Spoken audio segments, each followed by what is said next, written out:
உண்மையா இல்லையா யோசிங்க. நாளைக்கு கோவிலுக்குள்ளே போகும்போது ஏன் இன்னைக்கு சிவராத்திரிக்கு அடுத்த கால பூஜையில் சாமி கும்பிட போமுங்க வலது கால் செருப்பை ஒரு பக்கம் போடுவோம், இடது கால் செருப்பை ஒரு பக்கம் போடுவோம். ஏன்? வர்றவன் திருடிட்டு போயிடுவான். உண்மையா இல்லையா?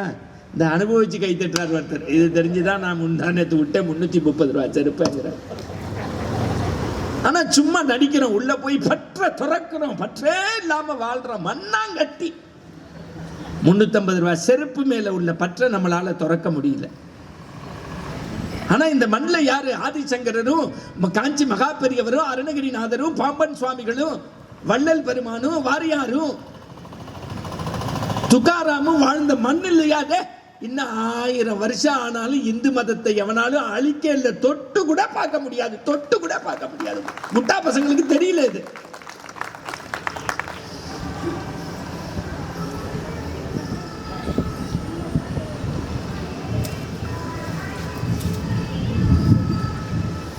முதல்ல நீங்க நம்பணும் கடவுளை. அதை தான் ராமகிருஷ்ணர் சொல்றார், அதை தான் சுவாமி விவேகானந்தர் சொல்றார், அதுதான் பெரிய புராணத்துல. சும்மா 12ஆம் திருமறை எடுத்து உலகலாம் உணர்ந்து ஓதற்கரிய வெண்ணல உலாவிய நீர்வழி வேணியர் அழகில் சோதிய நம்பளத்தாடுவான் மலர் சிலம்படி வாழ்த்தி வணங்குவோம். சாமி கும்பிட்டா பத்தாது. கோவிலை கட்டி எம்பெருமான்கிட்ட கொண்டு போய் இன்விடேஷன் கொடுத்தான்.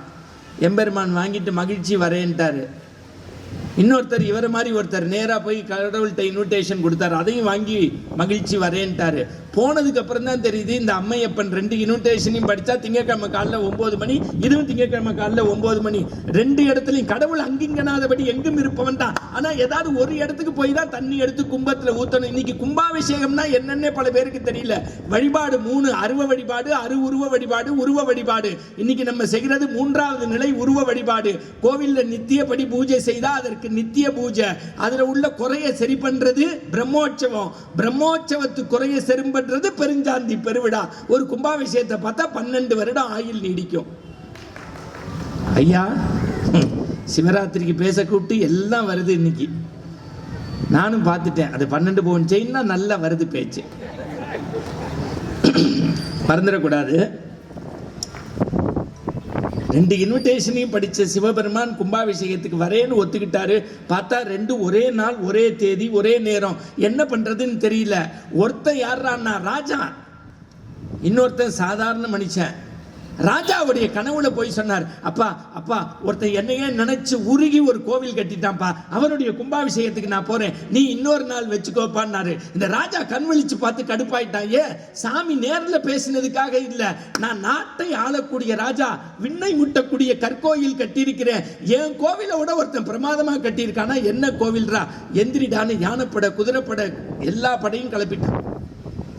நான் இப்ப உங்கள்கிட்ட ஒரே ஒரு பழமொழி கேட்கிறேன். யானைக்கு ஒரு காலம் வந்தா, நல்லா சத்தமா சொல்லுங்க, அதுக்கு என்ன தெரியுமா அர்த்தம்? ஒரு காலத்துல ராஜா கிளம்பினா யானைப்பட போகும். இப்பெல்லாம் முதலமைச்சர் பிரதமர் கிளம்பினா முன்னாடி பூனைப்பட போகுது. அதனாலதான் யானைக்கு ஒரு காலம் வந்தா பூனைக்கு ஒரு காலம் வரும். இப்ப ராஜா அங்க ஒரு கோஷ்டி நம்மள மாதிரி புரிஞ்சு கை தட்டுது. இப்ப நல்லா தெரிஞ்சுக்கங்க. நேரா என்ன பண்ணார் மகாராஜா? காஞ்சிபுரத்திலேருந்து கிளம்பி எல்லா படையும் கூட்டிட்டு சென்னையிலேருந்து 32 கிலோமீட்டர் பக்கத்தில் இருக்க திருநின்ற ஊர், அதற்கு பேர் திண்ணனூர்னு பேரு. அங்க போய் இங்க யாரோ சிவபெருமானுக்கு ஒருத்தர் கோவில் கட்டி இருக்காங்க. ஊர்ல எல்லாம் சிரிச்சான். இந்த ஊர்லயே ஒரே ஒருத்தன் தான் லூசு பையன் அந்த குடிசைக்குள்ள இருக்கான்னா. நம்ம கோவிலுக்கு அதிகமா போறவனா அப்படித்தான் பேர் வச்சிருக்கோம், லூசுன்னு. ஆனா உங்களுக்கு சொல்றேன், எவனை பத்தியும் நீங்க கவலைப்படாதீங்க. உங்களுடைய அன்பை, அருளை, பண்பை, பாசத்தை கடவுள் கணக்கு வச்சுப்பான். அவன் அக்கௌண்டபிலிட்டி எடுத்துப்பான். நான் உங்களுக்கு நேரா நடிச்சுட்டு வெளியில போனாலும் என் மாஸ்க் அழிஞ்சு போயிடும், என்னுடைய முகத்திரை. நான் உண்மையா இருக்கணும், போலியா இருக்கணும், மறந்துடக்கூடாது. நேரா இவர் போனார். அந்த வீட்டை கதவை இல்லை, சும்மா வாசல் கூரை குடிசை. இங்க யாரோ ஒருத்தர் கடவுளுக்கு கோவில் கட்டி இருக்கீங்களா? என்ன உள்ளேருந்து ஒருத்தர் வந்தாரு, நம்மால் மாதிரி, இடுப்புல வேட்டி, கழுத்துல உத்தராட்சம், நெத்தியில திருநீரு. அவரை பார்த்தாலே அடுத்த உடம்புல ஒண்ணுமே இல்லை, ஓமகுச்சி நரசிம்மன் மாதிரி இருந்தாரு. ஐயோ மகாராஜா வந்திருக்கீங்களே, எங்க வீட்டுல உட்கார்றதுக்கு சேர் இல்லை. ஏன்னா இந்த ஊர்ல தெரிஞ்சுக்கங்க, காலுக்கு செருப்பும் இல்லாமல் கால் வயிற்றுக்கு கஞ்சியும் இல்லாமல் பாடுக்கு உடைத்த ஜீவாவை உருவாக்கிய மண் இந்த மண். அந்த ஜீவா தாம்பரத்தில் இருக்கும்போது காமராஜர் ஒரு பள்ளிக்கூடத்தை திறக்க போறாரு. நடந்த உண்மை. நீ தான் அடிக்கல் நாட்டினா அந்த பள்ளிக்கூடத்தை திறக்கிறதுக்கு வாங்கின போது காமராஜரை உட்கார சொல்றதுக்கு ஜீவா வீட்டில் சேர் இல்லை, குடத்தை திருப்பி போட்டு பின்னாடி உட்காத்தி வச்சிருக்காரு. காமராஜர் கூட்டத்துக்கு வாங்குறாரு. இல்லை நீ போ, நான் அப்புறம் வரேங்கிறாரு. 2 பேரும், இவர் காங்கிரஸ் அவர் கம்யூனிஸ்ட். 20 நிமிஷம் வெயிட் பண்ணார், வரல. அப்புறம் அவர் போனோன்னு 1 மணி நேரம் கழிச்சு ஜீவா போனார். ஏன் நான் கூப்பிட்ட போது வரலன்னாரு. நீ கூப்பிட்ட நேரத்துக்கு வரணும்னா கட்டுற வேட்டி காய போட்டிருக்கேன், எனக்கு மாத்து வேட்டி இல்லைன்னாரு. அதுக்கு காமராஜர் கேட்டார், நேற்றுக்கு பொதுக்கூட்டம் பேசினியே 2127 ரூபா காசு கொடுத்தாங்களே, அதில் என்ன பண்ணியிருக்கலாம், 2 வயிட்டு வாங்கக்கூடாதான்னு. காமராஜர்கிட்ட ஜீவா சொன்ன வார்த்தை, அது கட்சிக்கான காசை தவிர என் வேட்டிக்கான காசு இல்லை. அந்த ஒழுக்கமான ஜீவாவையும் மறந்துட்டோம், காமராஜரையும் மறந்துட்டோம். பாருக்குள்ளே நல்ல நாடு, இப்ப பாருக்குள்ளே நல்ல நாடு விளங்கும்ல. தேசம் உயர வேண்டுமெனில் தெருவெல்லாம் தமிழ் முழங்க வேண்டும், சொல்லில் உயர்வு தமிழ் சொல்லே, அதை தொழுது படித்திடடி பாப்பா. யாமறிந்த மொழிகளிலே தமிழ் மொழி போல் இனிவது எங்கும் காணும், யாமறிந்த புலவனிலே கம்பனை போல் வள்ளுவன் போல் இளங்கோ போல் பூமிதனில் யாங்கனமே கண்டதில்லை. உண்மை வெறும் புகழ்ச்சிகளில்லை, கண்ணிருந்தும் குருடராய் காதிருந்தும் சுவடராய் ஆண்மை இருந்தும் கோரனாய் அஞ்சுபவனை ஒரு சொல் கேளீர், வீட்டு பாஷைகளை கற்கிலாய் வேறு வேறு பாஷைகளை கற்பாய்னு. இதே இந்த பகுதியில் இந்த திருநெல்வேலி தூத்துக்குடி நாகர்கோவில்லாம் பார்க்கும்போது பாரதியை கொன்னுட்டோம், ஜீவாவை கொன்னுட்டோம், காமராஜர் கொன்னுட்டோம், சொத்தை வித்து சுதேசிய கப்பல் நடத்திய வவுசிய மறந்தே போயிட்டோம். நெஞ்சு எரியுது. ஐயா சொல்றாரு, சிவதான புள்ள தண்ணி குடிச்சு அணைச்சுக்கோ. இப்ப எம்பெருமான் கோவில் கட்டின ராஜா வந்து கேட்கிறான், என்னடா கோவில் கட்டியிருக்கேன்னு. உள்ள இருக்கவன் சொன்னா, அடிச்ச வேலை சோத்துக்கே நான் வழியில் உஞ்சி வருத்தி பாப்பான். நான் அன்பை அஸ்திவாரமாக்கினேன், பண்பை கோயிலாக்கினேன், பாசத்தை கும்பமாக்கினேன், என் உள்ளம் பெருங்கோயில், ஊன் உடம்பு ஆலயம், உள்ளத்துல கோயில் கட்டிருக்கேன்னு காமிச்சாரு. ராஜா கீழே விழுந்துட்டாரு. ஓ, சாமிக்கு கோவில் கட்டணும்னா காசு பணத்தை விட அன்பு முக்கியம்னு தெரிஞ்சுக்கிட்டேன். அவர் பேர் தான் பூசலார்னு நாயனார். கரெக்டு தானே ஐயா? ஏன்னா இன்னைக்கு திருக்குறளை எழுதியது திருவள்ளுவர்னு சொல்ல வேண்டியிருக்கு, கம்பராமாயணம் எழுதியது கம்பர்னு சொல்ல வேண்டியிருக்கு, பெரிய புராணம் தந்த 12ஆம் திருமுறை சேக்கிடார்னு சொல்ல வேண்டியிருக்கு. ஐயா சொன்னதுதான், நல்லா சாகிற வரைக்கும் உயிருக்கு அஞ்ச மாட்டோம்.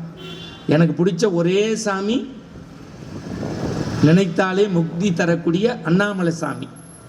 புரிஞ்சவங்க புரிஞ்சுக்கங்க, புரியாதவங்க வீட்டில் போய் புரிங்க. நான் சொல்றது திருவண்ணாமலையை சொன்னேன், நினைத்தாலே முக்தி தரக்கூடியதுன்னு.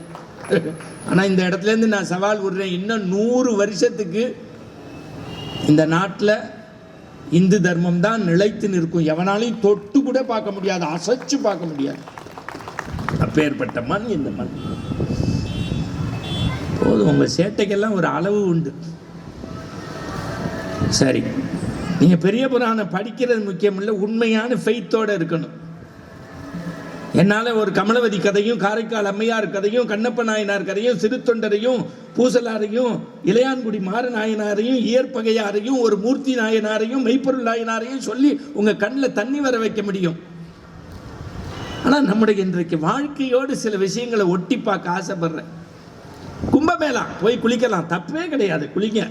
கும்பகோணத்து மகாமகம் குளிங்க. சுசீந்தரத்தில் எவ்வளவோ திருப்பரப்பு இங்கே தானே இருக்கு, போய் குளிங்க. சிவபெருமானுடைய புள்ள யாரு? சிவபெருமானுக்கு எத்தனை புள்ள? அதுல ஒரு அம்மா சொல்லுது, ஓ சிவபெருமானுக்கே பிள்ளையால பிரச்சனையான்னு. அம்மா நீ எதையாவது யோசிச்சு சொன்னா அதுக்கு நான் பொறுப்பு இல்லை. முருகன், விநாயகர். சிவபெருமானுடைய புள்ள முருகன் அம்மாவை பார்த்து கேட்டான், நம்ம அப்பா ரொம்ப மோசம்பா. முதல்ல இன்னைக்கு சிவராத்திரி, அதெல்லாம் எல்லாமே உங்களுக்கு தெரியும். 4 கால பூஜை பார்க்கணும். ஒன்றும் இல்லை, சிவராத்திரிக்கு என்ன சொல்லணும், பஞ்சாட்சரம் சொன்னா போதும். நீங்க பெரிய 12ஆம் திருமுறை படிக்கணும்னு அவசியம் இல்லை, தேவாரம் திருவாசகம் சொல்லணும்னு அவசியம் இல்லை, இடர்களை பதிகம் சொல்லணும்னு அவசியம் இல்லை. எதுவும் தெரியாட்டி சிவ சிவ சிவாய நம்ம, சிவ சிவ சிவாய நம்ம, சிவ சிவ சிவாய நம்ம சொல்லுங்க போதும். நெத்தியில திருநீரு, கழுத்துல உத்தராட்சம், இடுப்புல காவி. உண்மையா இருங்க. ஐயாக்காக சொல்றேன். ஒரு 3 மாசத்துக்கு முன்னாடி பழனியில நான் சொன்ன பழனி கும்பாபிஷேகம் நடக்கிறதுக்கு முன்னாடி, ஆனா இப்ப எந்த கோவிலையும் சொல்ல பயமா இருக்கு. ஒரு கும்பாபிஷேகத்துக்கு போயிருந்தேன். பழனியில ரன்னிங் கமெண்ட்ரி கொடுத்துக்கிட்டே இருக்கேன். இதோ கருடன் பறந்து விட்டார், கும்பத்து தண்ணியை கும்பத்திலேயே ஊத்திக்கிறார்கள்னு கிர்ன்னு கீழே விழுந்துட்டேன். வெயில உடனே ஒருத்தர் கடைக்கு கூட்டி போனார். அது பஞ்சாமிரத கடை பழனியில. ஐயோ, டிவியில பேசுற சார் வராருடா, அவருக்கு உடைச்சு சோடா கொடுனாரு. அப்படி கொடுத்தாங்க. அப்படி குடிச்சேன். அங்க வெள்ளை வேட்டி கட்டியிருக்க ஐயா பாக்குறாரு. பாவம், யாரு பெத்த பிள்ளையோ ஒரு வாய் தண்ணிக்கு இப்படி நடிக்கிறான் சிவாஜி மாதிரி. அப்படி நான் தண்ணி குடிச்சுக்கிட்டே இருக்கேன். மயக்கம் பட்டு கீழே விழுந்துட்டேன். ஒரு லண்டன்காரன் வந்து பழனியில சாமியை கொண்டு ஒரு டப்பாவை எடுத்து பார்க்குறான். கடைக்காரன் சுசீந்திரத்துக்காரன் போல, கொஞ்சம் படிப்பு கம்மி, நல்ல பையனா இருப்பான் போல, ஒழுக்கமா இருப்பான் போல, தானுமாலை கோவிலுக்கு போறவனா இருப்பான். 22 வயசு பையன் அந்த லண்டன்காரனை பார்த்து என்ன சாமி பாக்குறீங்கன்னு கேட்டான். அவன் பஞ்சாமிரத கடையில வேலை பார்க்கறான்.